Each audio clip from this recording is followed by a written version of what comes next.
బాలీవుడ్ మాఫియాని కూకటి వేళ్లతో సహా పెకిలించడానికి సన్నద్ధమయ్యారు టాలీవుడ్ డైరెక్టర్స్. ఇటు ఎస్ఎస్ రాజమౌళి కానీ, అటు సందీప్ రెడ్డి వంగ కానీ ఇదే బాటలో పయనిస్తున్నారని చెప్పాలి. ఇప్పటి వరకు దేశాన్ని ఏలినటువంటి హిందీ సినిమాలు ఇప్పుడు వెలవెలబోతున్నాయి. సలార్ లాంటి భారీ మూవీ ముందు డమ్కీ అనే చిన్న మూవీ సలార్ చక్రాల కింద నలిగిపోయిందనే చెప్పాలి. ఇది ఇప్పుడే కాదు, నెక్స్ట్ సలార్ 2 వచ్చినప్పుడు ఇంకా ఏ బాలీవుడ్ సినిమా వచ్చినా కూడా నలిగి తీరాల్సిందే.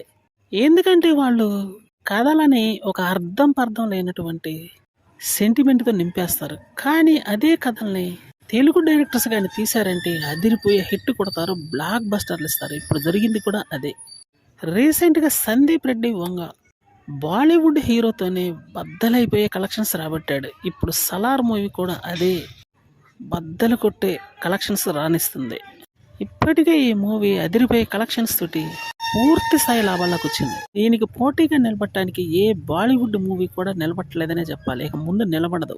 టాలీవుడ్ డైరెక్టర్స్కి బాలీవుడ్ డైరెక్టర్స్కి నక్కకి నాగలోకానికి ఉన్నంత తేడా ఉందని మరోసారి తెలిసింది. అట్లీ ఇలాంటి డైరెక్టర్తో హిట్ కొట్టాడు షారుఖ్. సందీప్ రెడ్డి వంగ లాంటి డైరెక్టర్తో హిట్ కొట్టాడు మరో రణ్బీర్ సింగ్. ఏ రోజుకైనా బాలీవుడ్ హీరోలు కానీ, బాలీవుడ్ డైరెక్టర్ కానీ సౌత్ సినిమాల దగ్గరకే రావాల్సి ఉంటుంది అని ఒక హెచ్చరిక జారీ చేసినట్లయింది సలార్ మూవీతో. ఇది ఇలానే కొనసాగితే కొన్నాళ్ళకి బాలీవుడ్ అనేది ఉండే అవకాశం కూడా తక్కువగానే ఉంటుంది. ఎందుకంటే అక్కడ అగ్ర హీరోలు సైతం ఇక్కడ టాలీవుడ్ డైరెక్టర్స్ దగ్గర చేయాల్సిందే. ఇదే జరగబోయేది కూడా.